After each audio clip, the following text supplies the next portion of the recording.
வாழால் அறுத்து சுடினும் மருத்துவன் பால் மாளாத காதல் நோயாளன் போல் தீரா துயர்த்தரினும் வித்துவ கோட்டம்மா நாராவனுதருளே பார்ப்பனடியேனேன் ஆழ்வார்பாடின திவ்யதேசம் பாரதப்புழை ஆற்றங்கரையில் இருக்கக்கூடிய திருவித்துவக்கோடு 5 பேரும் தொழுத இடம், அர்ஜுனன் தொழுத க்ஷேத்திரம் ஆரன்முழாங்கிற திருவாரன் விளை இருக்கட்டும். இப்போ இவர் தெற்கு பக்கமாக வந்துருக்கார். இப்போ கீழே வரும்போது சோழ தேசத்துக்குள்ளே நுழையிறார். சோழ தேசத்தில் பெண்கள்லாம் சந்தனம் தடவின்னு இருக்காளாம். சோழி ஹரித்ரா சுரபீன் சமீரான். சோழி ஹரித்ரா, சோழான்னு சொல்லலை, சோழின்னர். சோழ தேசத்து பெண்கள், சோழ தேசத்து பெண்கள்னாலே ரொம்ப ஒரு மிடுக்கு ஜாஸ்தி. இது கும்பகோணம், ஸ்ரீரங்கம், மன்னார்குடினா தமிழகமே பயப்படுறது. அதனால் அப்பேற்பட்ட மிடுக்கெல்லாம் சோழ தேசத்து பெண்களுக்கு உண்டு. சோழ தேசம் எப்படி இருந்ததுன்னு கேட்டார். நான் என்ன சொன்னேன், நீங்கள் சிரிச்சேள், வம்பில் மாட்டி விட்றாதீங்க. சோழ வசுதாமயம் அபியனந்தது. சோழ தேசம் அவ்வளோ அழகாக இருக்கான் பார்க்கறதுக்கு. வாஸ்தவமாகவே சோழ தேசத்துக்கு போனேன்னா காவேரி ஒரு பக்கம் ஓட, ஒரு பக்கம் அப்படியே பச்சை புல்லு தீட்டி வைத்தார் போல் பச்சை மாமலை போல் மீனின் அங்கேயே நம்ம பெருமாளை சேவிக்கலாம். அப்பேற்பட்ட திவ்யதேசம். அங்கே சோழ தேசத்தில் அழகிய தென்னை மரம் இருக்கான். தென்னை மரம் நிறைய சோழ தேசத்தில் உண்டு. அந்த சோழ தேசத்தில் இருக்கக்கூடிய தென்னை மரம் எப்படி இருக்குன்னு அந்த கவி என்ன அழகாக சொல்கிறார் பாருங்கோ. ஸ்வர்கலோகத்தில் இந்திராதி தேவதைகளுக்கு அமிர்தம் குடிச்சு குடிச்சு குடிச்சு டயர்டாயிட்டான், போர் அடிச்சு போயிட்டான். என்ன நன்னா இருந்தாலும் ஒன்றுச்சே குடிச்சுட்டு இருக்கிறது நன்னால பாருங்க. அதனால் அவள் வேற விதமான அமிர்தம் வேணும்னு நினச்சாலாம். அப்போ கீழே பூமியை பார்த்தாலாம். சொர்க்கலோகத்துலேன்னு கீழே பார்த்தா பூமி இருக்கணும். அப்போ சோழ தேசம் தெரிஞ்சுதான். அந்த சோழ தேசத்தில் இருக்கக்கூடிய பூமாதேவியை பிரார்த்தனை பண்ணாலாம்.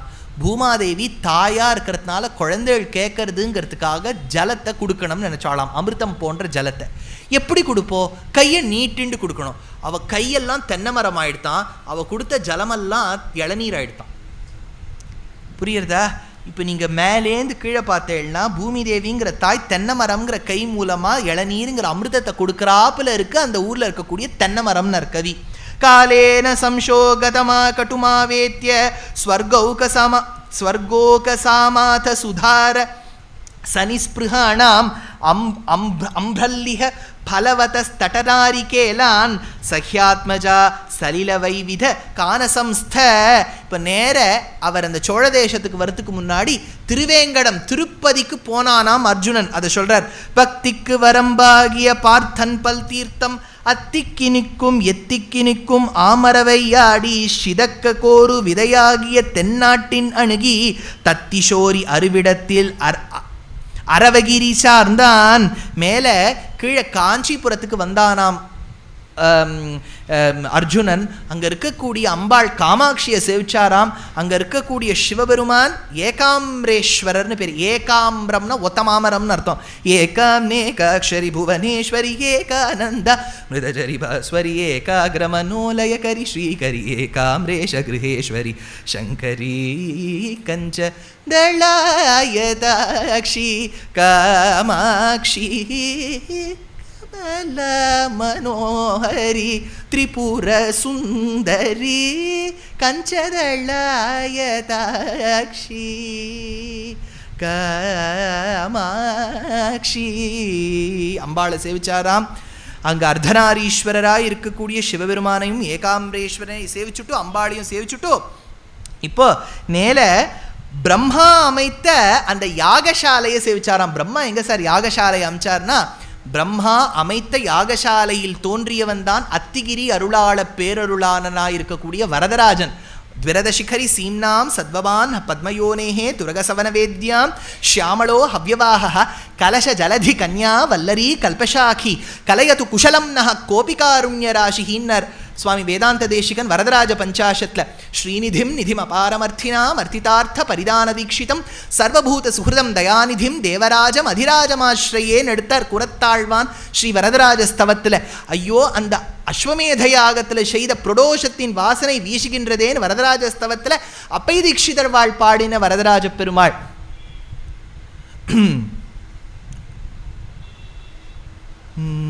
वरदराजमुपास्महे वनजासनादि पूजितं वरदराजम्.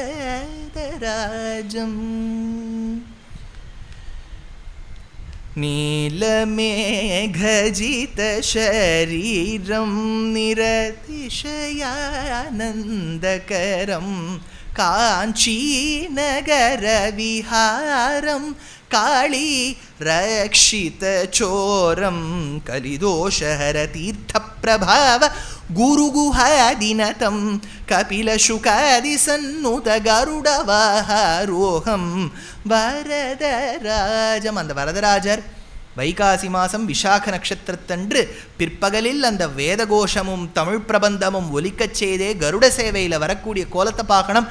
அப்பேற்பட்ட வரதனை சேவிச்சுண்டாராம் அர்ஜுனன்.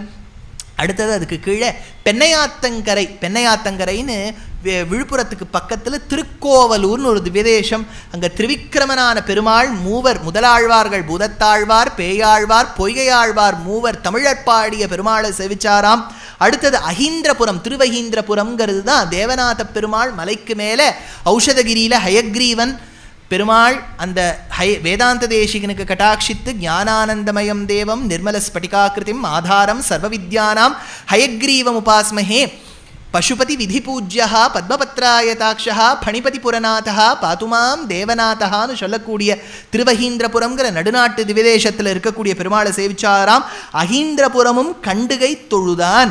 அடுத்தது ரொம்ப அழகான திவ்யதேசம், இருபாலும் காவேரி, நடுவிலே ஒரு தீவாம், திரிபாத் விபூதியாம், சேஷபீட்டத்துக்கு மேலே திருமணத்தூண்களின் நடுவே பிரணவாகார விமானத்தின் கீழே கடியவாகி புடைபரந்து மிளிர்ந்து செவ்வரியோடி நீண்டவப் பெரியவாய கண்களோடு கூடிய பெருமாள் கங்குலும் பகலும் கண்துயில் அறியாள் கண்ணநீர் கைகளால் இறைக்கும் சங்கு சக்கரங்களென்னு கைகூப்பும் தாமரை கண்ணென்னே தளரும் எங்கனே தரிக்கேன் உன்னை விட்டென்னும் இருநிலம் கைதொழாவிருக்கும் செங்கையல் பாய்நீர் திருவரங்கத்தாய் இவள் திறத்து என் செய்திட்டாயேன் இருக்கக்கூடிய பெருமாள் குடதிசை முடியை வைத்து குணதிசை பாதம் நீட்டி வடதிசை பின்பு காட்டி தென்திசை இலங்கை நோக்கின்னு இருக்கக்கூடிய பெருமாள், ஆறிரண்டும் காவேரி அதன் நடுவே ஸ்ரீரங்கம்னு இருக்கக்கூடிய பெருமாள், பாதாம்போஜம் ஸ்பிருஷதி பஜதே ரங்கநாதஸ்ய ஜங்காம் ஊருத்வந்த்வே விலகதிசனைர் ஊர்துவம் அப்யேதி நாபிம் வக்ஷஸ்யாஸ்தே வலதி புஜயோர் மாமிகேயம் மனிஷான் இருக்கக்கூடிய பெருமாள், அந்தர்ஜோதிர் கிமபி அமினாம் அஞ்சனம் யோகதிருஷ்டேஹே சிந்தாரத்னம் சுலபமியன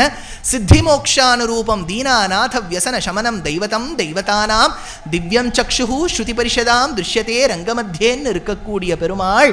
எந்த பெருமாளை கண்டு தேவர்களும் கொண்டாடுகின்றனரோ, எந்த பெருமாள் சப்த பிராகார மத்தியே சரசிஜ முகுளோத் வாசமானே விமானே காவேரி மத்தியதேசே மிருது தர பணி ராட் போக பரியங்க பாகே நித்ரா முத்ராபிராமம் கட்டினிகடசிர பார்ஷ்வ விநியஸ்த ஹஸ்தம் பத்மா தாத்ரி கராபியாம் பரிச்சித சரணம் ரங்கராஜம் பஜேஹம்னு இங்க ஆழ்வார்கள் சேவிச்ச பெருமாளை சேவிப்பதற்காக அர்ஜுனன் வந்தானாம். இலங்காபுரி முன்சென்றவன் இருபோதும் வணங்க தூங்காடு அரவு அணைமேல் அரிதும் கொண்டவர் பொந்தாள் பொன் போலம் காவேரி இருபாலும் வரபூதம் மங்கை அலங்கார மணிக்குணந்தேன் அரங்கத்திடையே தொழுதேனேன்னு சேவிச்ச பெருமாளை சேவிச்சுட்டு நேர மதுராப்பட்டினம் போனாராம்.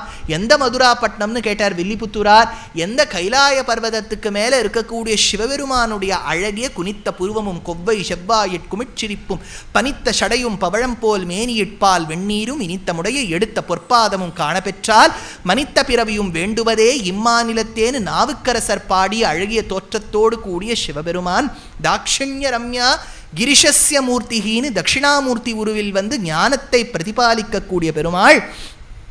நமக்க குபாய நிஷங்கினே ஸ்தேனானாம் பதையே நமோ நமஹா ஸ்தாயூனாம் பதையே நமோ நமஹான்னு ஸ்ரீருத்ரம் கொண்டாடக்கூடிய அப்பேற்பட்ட ருத்ரமூர்த்தி.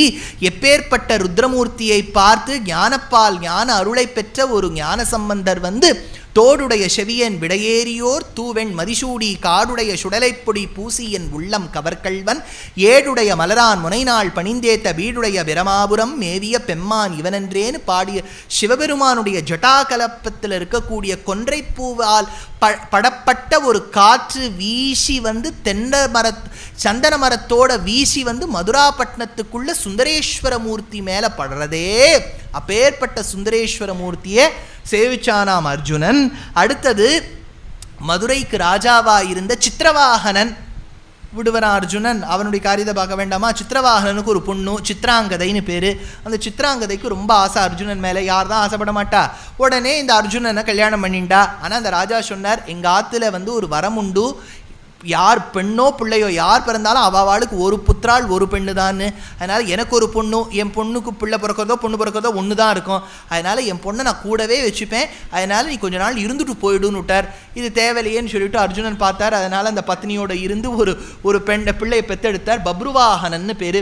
பப்ருவாகனனை பெற்றெடுத்துட்டு அவர் மேலே போயிட்டார்.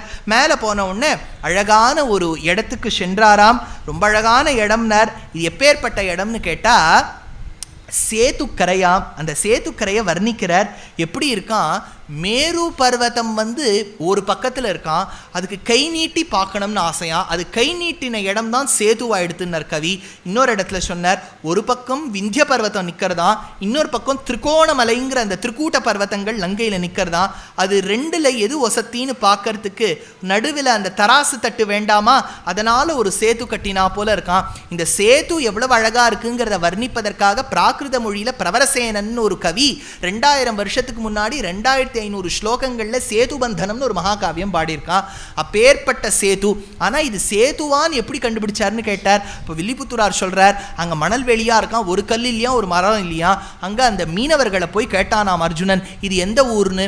அப்பா அவ சொன்னாலாம், உனக்கு முகர்ந்து பார்த்தா தெரியலையா, இப்போ கூட துளசி வாசனை வீசுறதேனாராம். துளசி வாசனை வீசுறதுக்கும் இது எந்த ஊருன்னு கேட்கறதுக்கும் என்ன சம்பந்தம்னு கேட்டானாம் அர்ஜுனன். அப்போ அந்த மீனவர் சொன்னாராம், போன அவதாரத்தில் பெருமாள் சீதா பிராட்டியை மீட்க வேண்டும் என்பதற்காக வாலியை கொன்னு முடித்து சுக்ரீவனோட சக்கியம் பூண்டு நம்ம ஹனுமார் சொல்லியிருக்காருங்கிறதுக்காக புல்லாணி கை தொழுதேன்னு புல்லாணி க்ஷேத்திரத்துக்கு வந்தார். நம்ம ராமர் பூமியில் நடக்கலாமாங்கிறதுக்காக குரங்குகள் எல்லாம் ராமனை சுமந்து கொண்டு வர ராமனும் ஒரு துளசி மாலையை தரித்து வந்தார். இது குரங்கு ஒன்றுத்துக்கு ஒன்று அடிச்சுக்கிறதுல என்ன எடுத்து அவர் கழுத்தில் இருக்க துளசியெல்லாம் கீழே விழுந்துடுத்து, அது மண்ணோட கலந்துடுத்து. அவர் தொட்ட துளசியானதுனால இன்னும் கந்தம் மாறாமல் இருக்குது. அதனால் இந்த கந்தத்தை சேவிச்சு தெரியலையா, இது திருப்புல்லானிங்கிற திவ்யதேசம்னாராம்.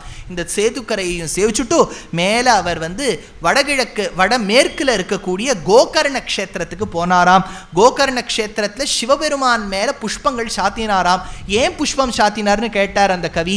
ஏன்னா சிவபெருமான் கிட்ட சூச்சகமா சொல்றாராம் அர்ஜுனன், இப்போ நான் பூ சாத்துறேன், இன்னும் கொஞ்ச நாள்ல அம்பும் அடிப்போம் தலை மேல, அதையும் நீ பொறுத்துக்கணும். என்ன பின்னாடி தான் கிராதார்ஜுனியம்னு ஒன்று வரும். அதனால அதுக்காக சொன்னாராம், கோகர்ண மேத்ய சகுலாத்ரி சுதா பிரியஸ்ய புஷ்பாணி மூர்த்தி நிததே புருஹூத சூனு ஆகாமினாம் நிஜசராசனதாடனானாம் அத்ராவகாஷ இதி சூச்ச இதேவ தோஷ்ணாம் சொல்லி முடிச்சாராம்.